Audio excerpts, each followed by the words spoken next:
Apa nih menurut Anda gambaran dari sistem pertahanan kita saat ini dengan anggaran yang sangat besar sekali? Jadi begini, anggaran besar itu relatif, Pak. Anggaran besar itu sangat relatif. Indonesia itu sebesar apa? Kalau Indonesia mau dilihat itu sama dengan 34 negara dalam satu nation gitu. Itu Indonesia. Jadi gabung itu Prancis, Inggris semua, nah itu satu Indonesia gitu. Artinya apa? Buat saya pribadi anggaran sekarang ini masih jauh dari normal gitu. Kita tuh mencapai 1% GDP. Kenapa saya bilang jauh dari normal? Kita bayangkan di tahun 1960 Presiden Soekarno itu bisa sangat direspek, dihormati Indonesia itu 29% GDP. Jadi kalau mau ditanya, ya kali katanya 29 kali hari ini, itulah keperluan anggaran pertahanan kita. Apalagi saya kaitkan, kebijakan global ini sudah sangat-sangat mengarah kepada Asia Pasifik. Ada Indo-Pacific Vision gitu kan. Ada obor, ada apapun yang kaitan ekonomi, tapi ekonomi dan militer itu nggak bisa dipisahkan. Semua pergerakan ekonomi itu harus dilindungi oleh kekuatan pertahanan negara. Baik dari Cina kah, baik dari Amerika kah, baik dari Australia atau siapapun termasuk Indonesia. Nah, Indonesia melakukan itu enggak gitu loh. Jadi ini yang menurut saya sekali lagi kalau ditanya PR terbesar kita bukan masalah anggaran aja. Anggaran adalah mengikuti kebijakan. Kebijakan kita ini yang menurut saya harus sangat dibenahi. Kedua, contoh, tiba-tiba misalnya kita melihat Menhan ke Amerika mau beli F-35. Menurut saya itu sudah sangat nggak mungkin. Pertama karena kita aliansinya bukan Amerika Serikat. Tapi anggaplah kita bisa beli F-35. Apa F-35 saja cukup? Ya enggak. Kita mesti punya kapal induk ya kan. Kemudian kapal induk itu sekali lagi harus jelas. Dia bergerak kemana. Kalau kapal induk nggak perlu cuma di perairan kita di wilayah kedaulatan nggak perlu kapal induk. Dia harus bergerak ke kawasan kemudian kepada kedua samudera. Pertanyaannya, doktrin kita sudah mengikuti belum?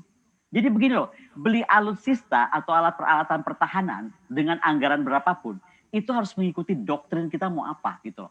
Dan doktrin kita mau apa, itu harus lihat ke visi negara kita mau apa. Dan ini menurut saya belum selesai. Kita masih melihat itu sepotong-sepotong. Sekarang tiba-tiba kasus ketemuan di Selayar, kita bahas itu seolah-olah Cina atau apapun itu. Tahu nggak kita bawa Sea Glider ataupun apa namanya itu, mau kita sebutnya ada Sea Explorer, ada Slocum. Itu adalah seperti saya pakai handphone. Ini cuma seperti pakai jam ini yang sebenarnya ada hubungannya ke sini gitu loh, ke handphone. Jadi nggak mungkin kita nggak ributkan cuma jam tanpa kita mengerti ininya. Nah ini sama yang mau saya sampaikan. Kita meributkan Sea Glider, kita tidak memahami early detection superiority kita apa, offensive passive maritime defense kita mau kemana, dan active maritime defense kita mau kemana. Oke, seperti Anda katakan tadi bahwa anggaran dari Kementerian Pertahanan yang paling besar saat ini ternyata ini masih kecil begitu ya kalau melalui pengamatan Anda. Jika nantinya terjadi semacam konflik, kita ketahui Laut Cina Selatan ini kan dalam beberapa waktu memang memanas begitu ya. Apakah negara kita Indonesia dari sisi pertahanannya siap begitu?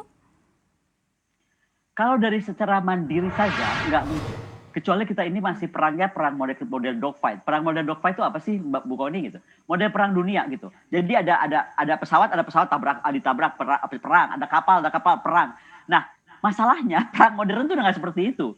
Ada misalnya nama teknologi IFF, Identifying Friend or Foe. Pesawat tempur kita udah bisa deteksi kapal tempur lawan masih di landasan, dia tuh lawan atau teman. Itulah kecanggihan teknologi. Nah, ini yang mesti kita kejar, makanya tadi saya bilang, kita jangan dulu bicara anggaran lah. Bicara dulu kebijakan kita, polisi pertahanan dan luar negeri kita ini mau kemana. Karena ini interventing factor. Boleh saja Pak Menhan pengen beli F-35, tapi Kemlu sepakat nggak kalau kita menjadi negara aliansi Amerika Serikat? Karena misalnya F-35 itu nggak bisa dibeli oleh negara yang bukan aliansinya Amerika. Nah, banyak hal yang sebenarnya mesti didudukan bersama. Dan sebenarnya Presiden itu nggak usah susah. Ada lembaga namanya National Security Council, di mana ada semua militernya, akademisinya, saya juga terlibat di sana, ya kan? Yang sebenarnya merumuskan semua namanya KIRPAT, perkiraan cepat. Ancaman tahun depan, ancaman 5 tahun lagi, ancaman 10 tahun lagi. Dan ini semua yang kita bahas hari ini sudah dibahas dari tahun 2014. Pertanyaan saya, realisasinya apa? Tidak ada integrasi antara kementerian satu, kementerian lain, departemen satu, departemen lain. Saya tiba-tiba kemarin melihat orang menganggap gini, oh sekarang Kemhan mesti duduk bersama dengan Kementerian Perhubungan.